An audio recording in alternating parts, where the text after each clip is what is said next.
Thank you, Mr. Speaker, and I thank the gentleman, the ranking member, for yielding. I rise in support of this resolution because I simply do not trust this president to truly prioritize democracy and the will of the Venezuelan people.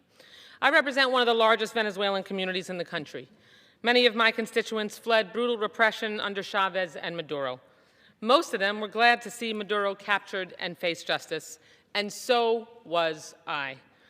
Maduro is a murderous criminal who tortured, imprisoned, impoverished, and oppressed his people. He stole elections, jailed his opponents, drained his nation's wealth, and unleashed the largest peacetime refugee crisis in history. 8 million Venezuelans driven into exile. I was glad to see Maduro held accountable, and this resolution, as my colleague who just spoke, Mr. Diaz-Balart, would clearly know, would not preclude operations like the one that arrested him, especially if the administration finally does what they should have already done: come up with a day-after plan for democracy, present a coherent strategy to Congress, and make a case to the American people. But arresting Maduro does not fix Venezuela, because Maduro did not destroy Venezuela by himself. He relied on criminal affiliates who helped him cling to power: Delcy Rodriguez, Jorge Rodriguez, Diosdado Cabello, Vladimir Padrino Lopez. All of them share in Maduro's guilt, but instead of being thrown in jail, they were left in charge.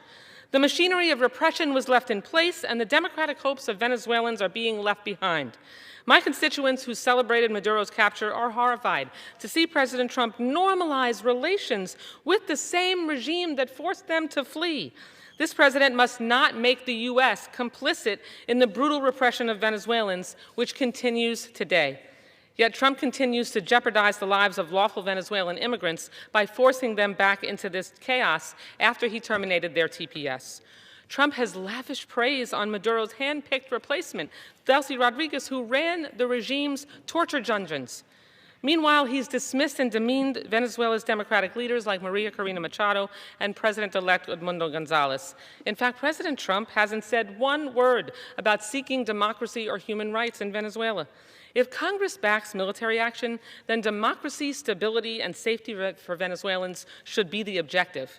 But those aren't President Trump's goals. He only speaks about getting a cut of the regime's oil sales and ignores their ongoing repression.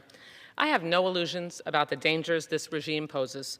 I'm open to the idea that military action may be needed to achieve democracy.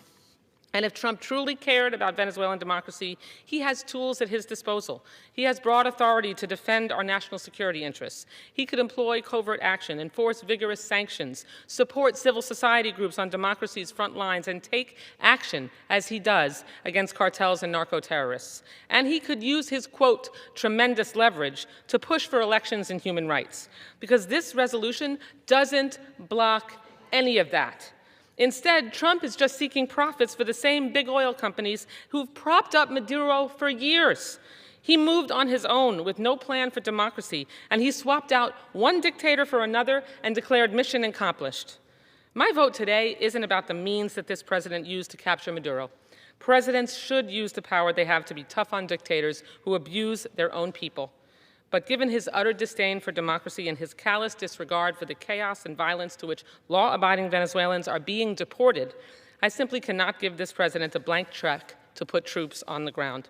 For all we know, Trump plans to deploy troops to protect the regime's oil facilities, not to liberate Venezuelans. I've known Maria Corina Machado for years, but this week I was finally able to meet her in person for the first time. She's remarkable, inspiring, and I have total faith in her selfless dedication to bring Venezuela out of darkness. More importantly, Venezuelans have faith in her. When we spoke, she discussed the essential momentum the democracy movement needs and the danger of allowing this lingering dictatorship to reinforce its grip on power. She told us conditions on the ground are dire, that we cannot allow the regime and the military militias to strengthen their hold on power. Maria Corina has a vision to resurrect Venezuela, and there is a U.S. role to see it through. That's why it's so disturbing that her White House meeting ended with no firm commitments, no timeline for elections, and no guarantees from President Trump. Instead of opening a pathway to democracy, this president is focused on opening offshore accounts to hoard Venezuelan oil money. So I support this resolution because of my faith in Maria Corina Machado, not in spite of it. It is rooted in my ongoing commitment to standing resolutely with Venezuelans to demand an end to this illegal regime. It is aligned with my belief that a transition to democracy led by Maria Corina Machado and Edmundo Gonzalez must take place. I hope I'm wrong about the President's motivations. Can I have an additional 30 seconds?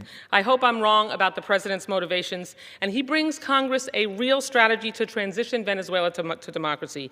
I hope he was moved by Maria Corina Machado's vision, and not just her Nobel Prize. But I'm a show-me person, not a tell-me person, and so far, President Trump has shown that he's more concerned with seizing Venezuela's oil than freeing Venezuelans from dictatorship. Hasta al final. Thank you, and I yield back to